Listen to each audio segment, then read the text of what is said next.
Have a very nice day. आज 15 अगस्त है। 15 अगस्त 1947 को हमारा मुल्क आजाद हुआ था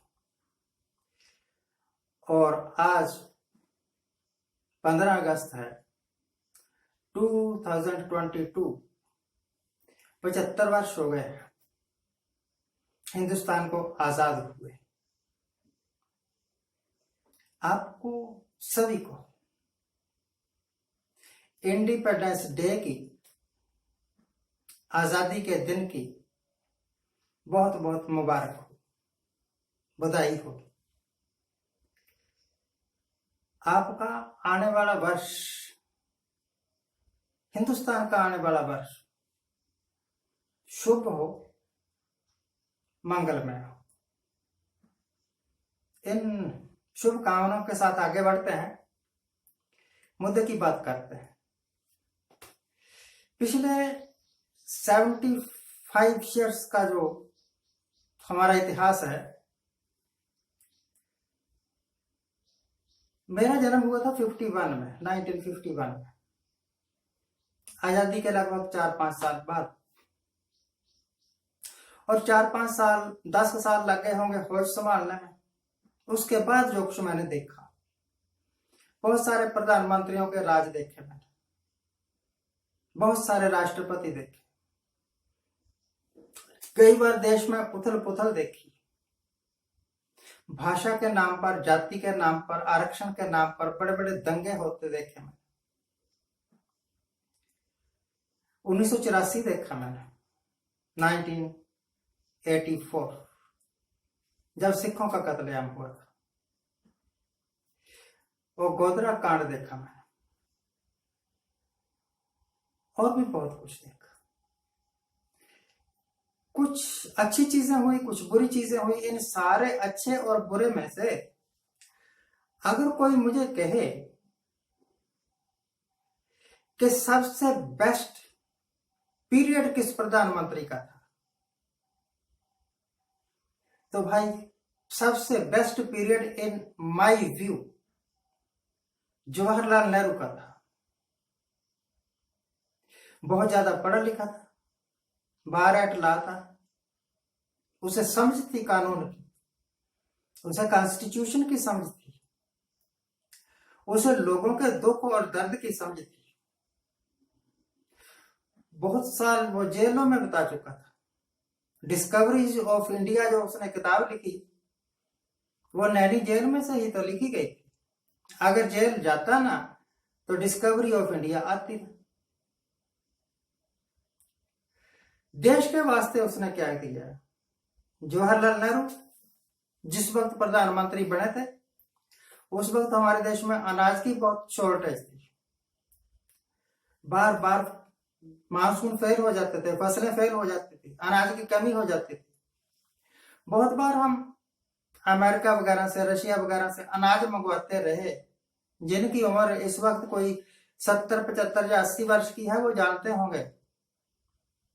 67 के आसपास, 62 के आसपास हमारे यहाँ डिपुओं में गेहूं मिला करती थी। लाल रंग की गेहूं, उसको मैक्सिकन व्हीट बोलते थे। उसका आटा बनाते थे, रोटी नहीं बनती थी उसकी, रबड़ की तरह खींच खींच के बनानी पड़ती थी रोटी।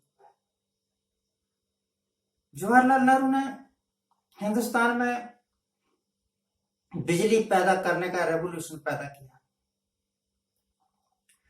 जवाहरलाल नेहरू ने हिंदुस्तान को एग्रीकल्चरिस्ट कंट्री से बदलकर इंडस्ट्रियल कंट्री बनाने का बीड़ा उठाया। हिंदुस्तान को जवाहरलाल नेहरू ने, पहले अंग्रेज कहा करते थे 1947 या 50-60 तक भी, कि India is the country of magicians and snake charmers, सपेरों का देश है, ऐसे कहा करते थे। तो जवाहरलाल नेहरू ने हिंदुस्तान को, आज जो हम अपने उपग्रह छोड़ रहे हैं ना, आकाश में कभी चंद्रमा पर, कभी मंगल पर, कभी सैटेलाइट अंतरिक्ष में स्थापित कर रहे हैं। ये नेहरू की ही देन है, उन्होंने ही इसकी फाउंडेशन रखी थी। कोई मेरे से पूछे ना कि नेहरू की सबसे बड़ी देन क्या है, तो मैं कहूंगा कि नेहरू की सबसे बड़ी देन हिंदुस्तान को नेहरू और प्रताप सिंह कैरों की देन, अकेले नेहरू नहीं कह सकते। ग्रीन रेवोल्यूशन है, व्हाइट रेवोल्यूशन है, ब्लू रेवोल्यूशन है, इंडस्ट्रियल रेवोल्यूशन है, ये सब इसी की देन है। कोई मेरे से पूछे कि सबसे बुरा दौर किसका है, किस प्रधानमंत्री के काल में हिंदुस्तान को सबसे बुरे दिन देखने पड़े, तो वो मैं कहूंगा कि वो दौर प्रधानमंत्री नरेंद्र मोदी का है, जब जीडीपी ऑफ इंडिया पॉजिटिव से नेगेटिव में चली गई,